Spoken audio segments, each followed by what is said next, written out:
Have you ever just changed your Wi-Fi password and then the police showed up at your front door? Because I have. One harmless action, seemingly trivial, turned into the spark that ignited a full-blown investigation. Not into me, but into the neighbor who called 911, and the spine-chilling secret hiding in her perfectly pruned suburban home. This isn't just a story about Wi-Fi or surveillance cameras. It's about suspicion, prejudice, and how one quiet man exposed the truth behind a peaceful-looking neighborhood. My name is Marcus Hale, and I live in a quiet residential neighborhood in the suburbs of Brookfield, Missouri. I'm a remote working software developer, meaning I value peace and privacy more than most. I'm not the type to host backyard parties or gossip over mailboxes. I wave politely, keep my lawn neat, and mostly mind my own business. But everything started to unravel one Thursday afternoon that seemed perfectly normal until it wasn't. That day, after finishing a brain-frying project in the morning, I stepped out into my backyard with a cold glass of iced tea and decided to check the speed of my Wi-Fi, which had been acting strangely sluggish lately. My video calls stuttered. Streaming music turned into buffering chaos. And the worst part? I was paying for the fastest internet plan in the entire neighborhood. Curious, I pulled up my router's admin panel on my phone, and then I saw it. Something odd. There was an unfamiliar device connected to my network. Not just a random string of numbers like you'd expect from a stranger's phone. This one had a name. A very specific one. Brookfield 201. I live alone. My devices are few: phone, laptop, TV. I don't share my password with anyone. Immediately, I purged all unknown devices, reset the password, and walked to the front driveway for a stronger signal while reconfiguring the settings. I was minding my business, tapping away on my phone. Little did I know, across the street from behind a window curtained with suspicion, Mrs. Judith Foster was watching me like a hawk. Now Judith is a classic Karen prototype. Curly blonde. Hair, wears cardigans 3 layers too thick, even in July, and clutches her clipboard more often than her phone. She never liked me. Probably because I don't show up to her HOA-themed backyard BBQs where people bond over coleslaw and petty complaints. Seeing me standing there, focused on my phone, Judith's imagination kicked into overdrive. To her, I wasn't just resetting a router. I was doing something suspicious, possibly hacking the government, or worse, planning a takeover of the HOA mailing list. So, she called 911. "Hi, I'd like to report some suspicious behavior," she said to the dispatcher, voice tense with righteous paranoia. "My neighbor, Marcus, he's outside typing something on his phone, looking around like he's watching someone. I don't know what he's doing, but it feels very off." Naturally, the dispatcher asked follow-up questions. Did he threaten? You? No. Is he yelling, trespassing, acting aggressively? Also no. Judith had no actual evidence, just a gut feeling and the undying belief that something just isn't right. That's all it took. And so, police were dispatched to my house. I had just finished changing the Wi-Fi password. I hadn't even slipped my phone back into my pocket when I heard the unmistakable sound of sirens in the distance. At first, I thought nothing of it.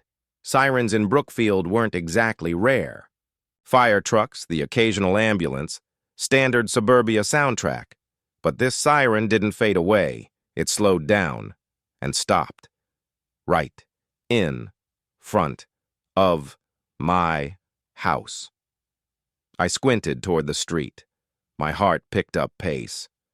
The police cruiser door swung open. Out stepped 2 officers.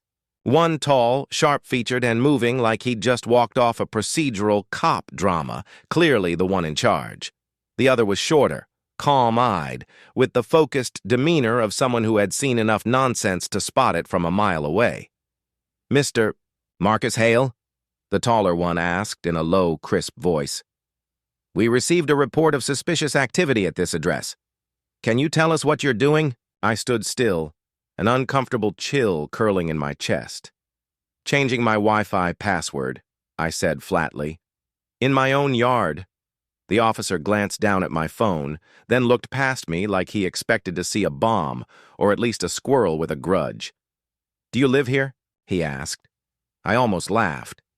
My Jeep was parked 5 feet away. My name was printed on the mailbox in font size 72. "I've lived here for 3 years, I said, folding my arms. "Paid my property tax on time if you'd like to see the receipts." Before either of them could respond, a voice rang out from across the street, a shrill, vinegar-soaked voice laced with self-righteous glee. "He's lying!" I turned around. There she was, Judith Foster, perched on her porch steps like a self-appointed neighborhood security czar, arms folded, squinting like I had just spray-painted her begonias with anti-HOA graffiti. "He's always skulking around outside," she snapped. Eyes glued to that phone, looking around like he's up to something. "I saw him standing there for 10 minutes tapping away. Who knows what he's doing?" I closed my eyes. Deep breath. This whole mess had started over a Wi-Fi reset. With no actual proof. Just a Karen, a clipboard, and a hunch. "I was checking an unknown device that's been connecting to my Wi-Fi," I said, unable to hide the fatigue in my voice. "It's been trying to access my security camera feeds for days." Judith let out a dry, mocking laugh. "And I'm supposed to believe that?" The lead officer turned to her. "Ma'am, do you have any evidence that Mr. Hale is doing something?" "Illegal," Judith hesitated, just for a second, then gave a dramatic shrug. "I don't. But I know something's not right. If you don't, I suggest you let us do our job," the officer replied, clean and curt. He turned back to me. "May we take a quick look at your device, sir? Just to confirm and clarify things." My jaw clenched. Part of me wanted to say no. On the spot. This was my house. My phone. And I hadn't done a single thing wrong. But I also knew how quickly refusing could spiral into something worse. So I unlocked my phone and showed them the router's admin dashboard. "Right here," I said, pointing to the unfamiliar device labeled Brookfield ISO 1. "It's been connected nonstop since yesterday. No clue what it is." The second officer, Navarro, as I later heard him called, leaned in. "You live alone?" "Yes. No guests, no shared passwords," I answered. He nodded, scrolling through the network logs I pulled up. And then we all saw it at once. That device wasn't just connected, it was accessing camera data, not one feed, all of them, even attempting to locate other security feeds on the same subnet. "What the hell is this?" Carter, the lead, muttered.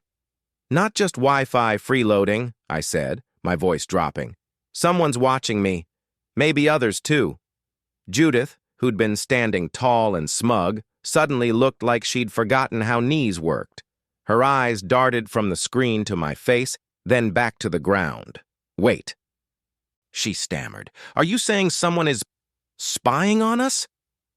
That's exactly what I'm saying. The silence that followed could have powered the HOA's next newsletter. Judith didn't say a word. She didn't meet my gaze. For once, she didn't have a rebuttal. "All right," Navarro said, nodding. "We'll need to come inside and investigate this further. See where it's coming from." I nodded and led them into the living room. Judith hesitated, then followed behind. Her expression, for the first time since I'd moved into Brookfield, was completely, blessedly silent. There it was, still sitting on the screen. Crestwood ISO 1, the device name, plain as day. I opened up the connection logs, the router's built-in log files tracking every device that had connected in the past few days. Timestamps, data, usage, IP addresses. And then came the part that made my skin crawl. The device had been online almost constantly, from early morning to late at night, every single day, for nearly 2 weeks. I zoomed in. This device wasn't just using my internet. It was sending and receiving data, repeatedly. from another IP address. I copied that address, dropped it into a location lookup tool, and watched the screen load.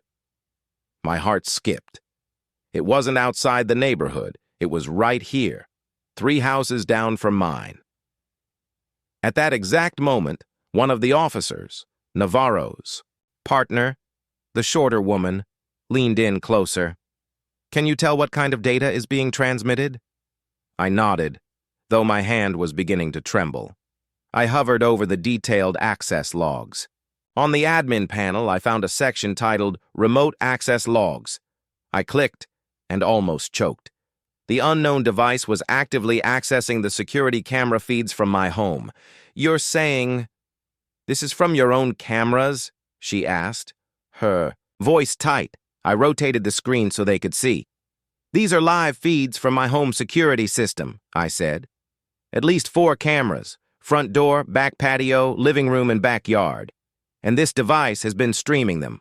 All of them." The room seemed to tense. Even the air felt thicker.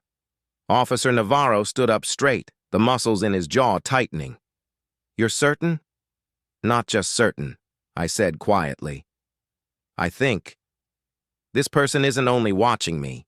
I dug deeper into the logs, this time pulling up the admin login history for the camera system. Several IP addresses I'd never seen before. One of them was definitely not from my private network. Then it happened. Like a nightmare with perfect timing. I clicked the wrong log entry, accidentally. A camera feed popped open. Not my house, a different living room, then another, a bedroom, a purple pillow, a picture frame on the wall. Familiar. "Wait," Carter whispered. "I know that place." So did I. I glanced toward the window. Then I looked at Judith Foster, still hovering outside the house. Her eyes were wide now, her suspicion melting into fear. "That's her house," I said, just loud enough for the room. Judith froze. Her hand began to shake. "You're telling me someone's been watching inside my home?" I didn't need to say anything. The screen said it for me. Navarro no longer asked questions. He picked up his radio and called for a digital forensics unit and a rapid response team. "This may be part of a coordinated privacy breach. We're no longer talking about stolen Wi-Fi." Judith's voice dropped to a whisper. I thought you were the one sneaking around." She looked at me, and for the first time there was no accusation in her eyes, only shock. "I called the police because I thought you were the threat." I took a slow, long breath, and meanwhile the real threat was just a few walls. "Behind you." We all headed toward the door. They were going to investigate the signal source. But before stepping out, Navarro turned back. "Do you want to know exactly where the IP traces back to?" I nodded. He looked at me, deliberate and grave. "House number 219, Brandon Foster's residence." I stood there, stunned. Brandon, Judith's nephew, the kid who barely left the house, always glued to a screen. I'd seen him once or twice, hunched over his laptop, moving like a shadow between porch and door. I'd always assumed he was just a shy gamer. But now, he might be the linchpin of a full-on digital surveillance ring inside our neighborhood. I wasn't even sure how to feel. Anger? Shock? Irony?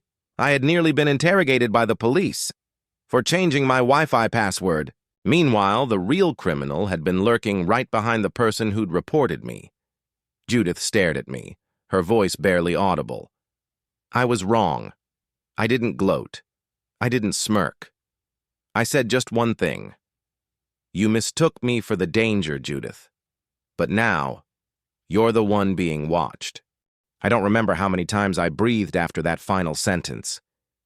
They're not just watching me, they're watching others. The room felt frozen for seconds that stretched longer than entire hours. Judith, the neighbor who once thought I was a national security threat, now stood pale-faced, clutching the edge of the table like it was the only thing keeping her from collapsing into truth. Detective Navarro was the first to break the silence. His voice dropped. "You're saying someone has been accessing other people's cameras?" I nodded, my fingers still scrolling through rows of data on my laptop. Look at these logs. These aren't just IPs hitting my system. They're hitting other camera networks too. I recognize some of these network names, local Wi-Fi routers from around the block. Judith took a step back, as if the physical distance between me and her could somehow shield her from what was coming next. I opened a new video stream. What popped up on the screen wasn't my house, it was someone else's living room. A brown leather couch, a framed family portrait on the wall, then another click, a hallway, a bedroom, a kitchen. Each frame was familiar because these were my neighbors. Carter stiffened beside me, one hand resting at his hip. How long has this been going on? I swallowed. Judging from the logs, at least a couple of months, maybe longer. This person didn't just stumble into someone's Wi-Fi. They've been living inside our homes, digitally. Judith let out a small, breathless, "Oh, God." Her eyes were wet, and then the feed shifted again. A hallway came into view, but this time it wasn't me who recognized it first. "Wait, that's my hallway." Judith's voice cracked. I glanced at the screen. A ceiling-mounted camera. View, watching down the hallway that led to Judith's front door. She clutched her mouth and stepped back again, as if the screen had just punched her in the gut. "That's impossible. That camera is inside. Brandon installed it." Carter turned to her, suddenly focused. "Brandon Foster. My nephew. He's been staying with me for a few months. He set up my home security system." My heart pounded. Navarro glanced over at me.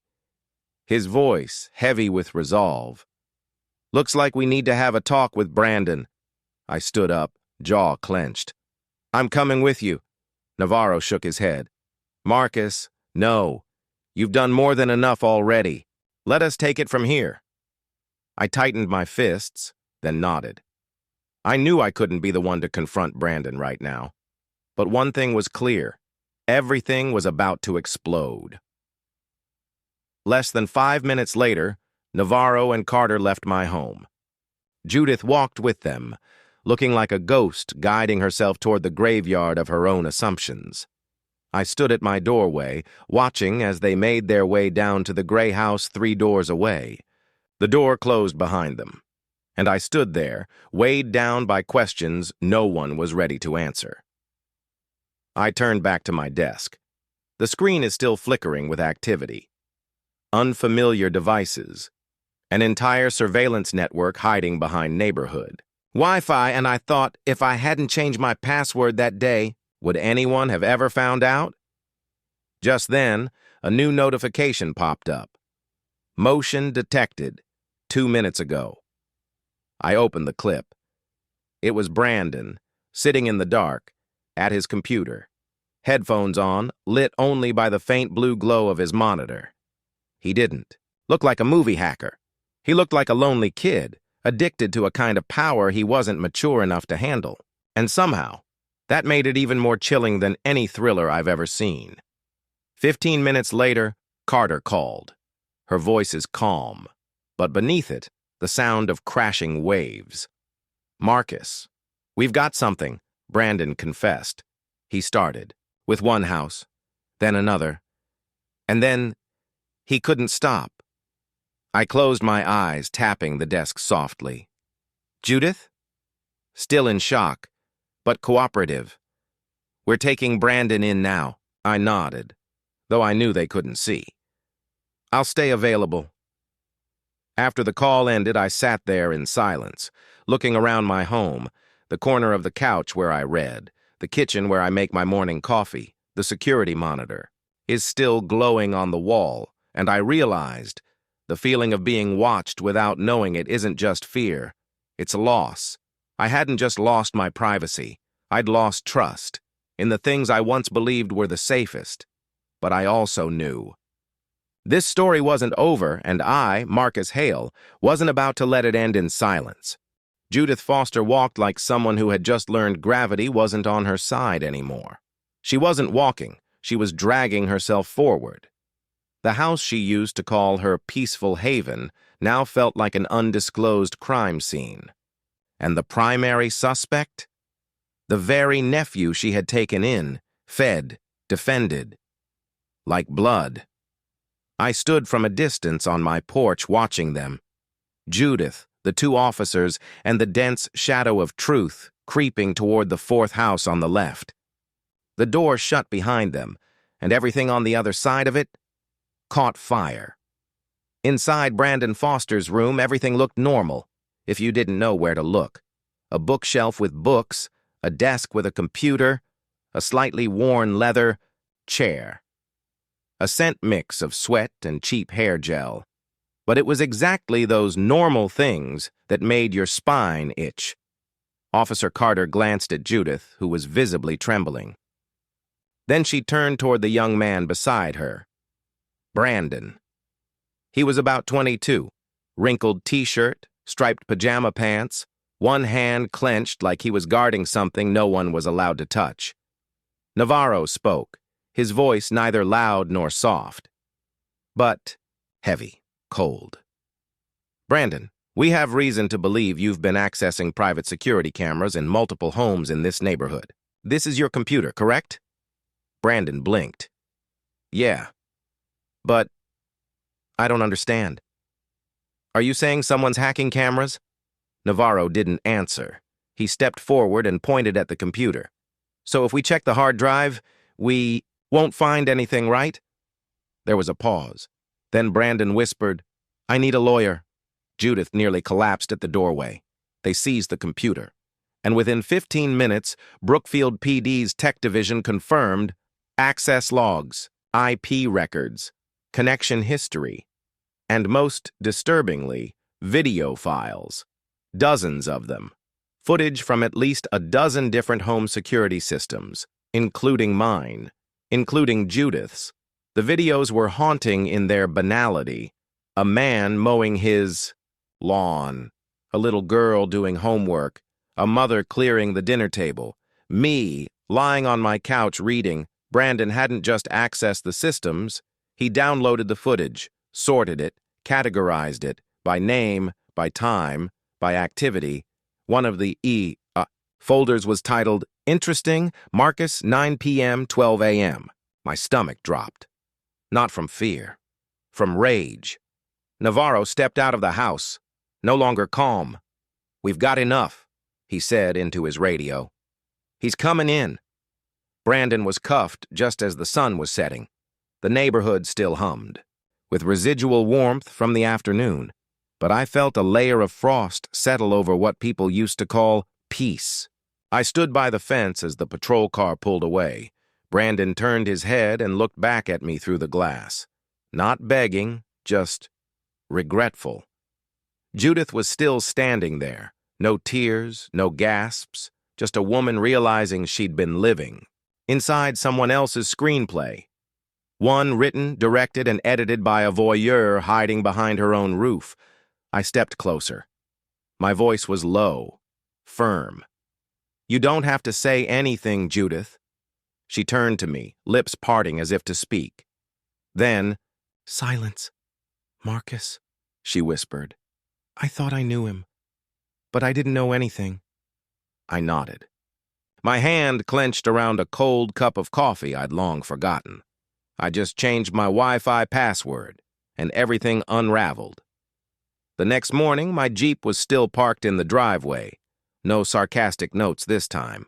No, try reading the rules, soldier boy, scribbled across the windshield. I checked the security system. Everything looked stable, except now there was a new paranoia. I no longer knew who was watching. Or from where. But I knew this. The story wasn't over, because someone like Brandon don't pull this off without help, and someone like me doesn't stop when all that's left is punishment. There's still something else waiting. Justice. That morning, Brookfield didn't feel like the quiet suburb it had always been. No one was talking about lawn edges, recycling schedules, or Missouri's moody weather anymore. Everyone, from old Mr. Carl walking his dog to sweet Mary pruning, Her lavender by the porch was whispering about one name, Brandon Foster. News spread faster than wildfire, and this time it wasn't one of those baseless HOA rumors started by Karen types. This was real. There was evidence, a confession, and a police report filed on the very street we live on. When I stepped out to check the morning mail, I could feel eyes on me.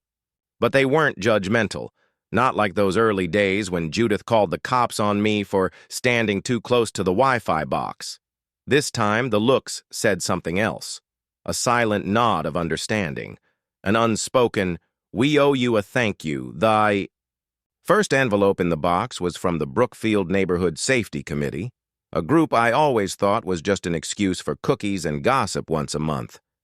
But this time, they sent an official statement saying they were coordinating with local law enforcement to support the investigation into cyber privacy violations within the community. The story wasn't just mine anymore. That afternoon, Judith knocked on my door. For the first time since all this happened, she came not with that tight-lipped glare or a self-righteous clipboard. No Karen eyes, just a visibly thinner woman, holding a tray of homemade cookies. "I wasn't sure if you'd even want to see me," she said quietly. I invited her in, and for the first time since we became neighbors, we sat at the same table. She began to talk. Judith Foster wasn't born a Karen. She used to be a high school English teacher, widowed young, spent most of her life raising a chronically ill younger sister. Brandon was that sister's son. A boy Judith had taken in since he was 12 after his mother passed away from diabetic complications. She wasn't just his legal guardian. She was his entire world. "I knew he was obsessed with computers," she whispered. "But I figured, at least he was polite. He didn't cause trouble. Never yelled. I never imagined he'd be the one spying on the entire neighborhood." Her voice cracked, but she didn't cry. Maybe at her age, tears stop coming for pain. What's left is only shame and emptiness. I didn't say anything. I let her drift through her memories and misjudgments like a boat trying to find shore. Looked back out the window and saw her again in my mind. Frozen on the porch steps, like a statue sculpted out of guilt. There was no judgment left in her eyes, no HOA authority tone, just a quiet implosion behind glassy eyes. And in my head, the reel started to rewind. That quiet Thursday afternoon when all I wanted was peace. The sudden police siren because of a 911 call that meant nothing. 2 officers on my front lawn asking me questions I never thought I'd hear. "What were you doing outside, sir?" "I was, changing my Wi-Fi password." A simple sentence, a private action, labeled suspicious. All because I didn't join the neighborhood BBQs, didn't chat during Friday porch hours, didn't attend groups named things like Judith's Book Circle or Sunday HOA Tea Talks. And then the woman who called the cops turned out to be living with the real criminal. The one who had been quietly accessing neighbors' security systems, collecting footage, eavesdropping on private lives from inside Judith's very own home. I sat down on the couch, laptop on my knees. The screen still showed the data logs, IP addresses, timestamps, device IDs.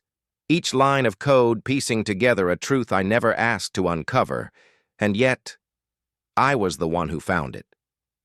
That week, something strange happened. For the first time since I moved to Brookfield, people started showing up, not in a bad way, not HOA visits or fake friend drop-ins, but neighbors, real ones, coming to knock on my door just to say, "Hey, thanks for what you did." Some brought coffee, others brought questions about router security. A few just wanted to ask if it was really true that Brandon had been watching not just me, but them too. What began as a Wi-Fi password reset had turned into the talk of the town.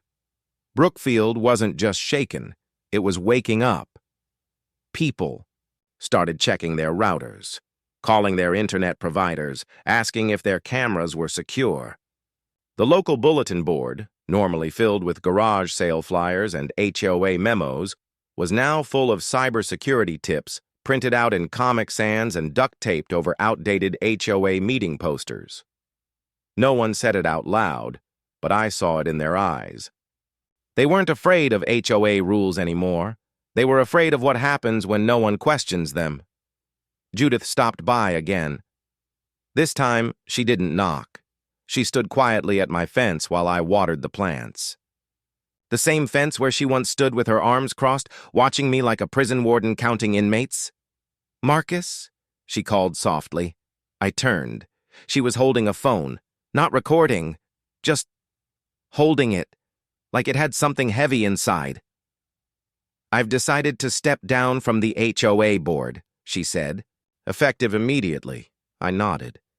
That's probably the right call. She smiled. It wasn't much, but it was the most honest smile I'd seen from her in 3 years. I thought I was helping this community by keeping order. Turns out, I was just helping someone hide behind it. I didn't add anything. Some moments don't need commentary, just acknowledgement.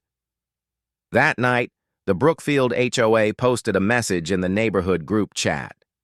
"Effective immediately, Judith. Foster has resigned from all leadership positions.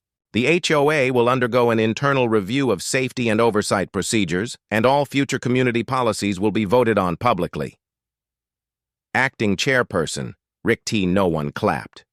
No one posted GIFs, but there was a collective exhale that echoed across fences, sidewalks, and porch lights.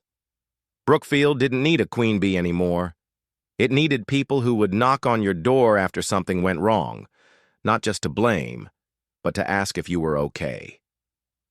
Late that night, I sat out on my porch. Same spot, same chair, but something in the air felt different. I sipped my tea. The Jeep was in its usual spot. The router was humming quietly.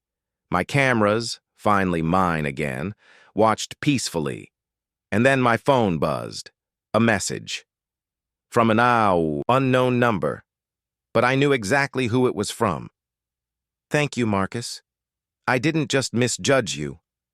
I forgot what it meant to trust people. I'm sorry." "Judith." I didn't reply. I didn't need to, because sometimes, when the truth finally lands, it doesn't need an audience. The next morning, I made myself a cup of coffee like I always do and stepped out onto the porch. The sun hadn't fully risen yet, but something about the neighborhood air felt different, still, lighter, free. There were no more sighs behind, curtains, no more suspicious glances from people just a few feet away. Just me, the aroma of dark roast, and the first rays of sunlight streaming through the maple tree out front. A few neighbors passed by, nodded, and smiled. They didn't say much, but they didn't have to, because we'd all just witnessed something, bigger than me and Judith. We'd seen what happens when a quiet little town finally wakes up from the haze of assumption and invisible control. The sign I'd posted, "Private Property, Secured Network," had now become a conversation starter. An older gentleman paused at the gate, pointed, and chuckled. "I think I need one of those too."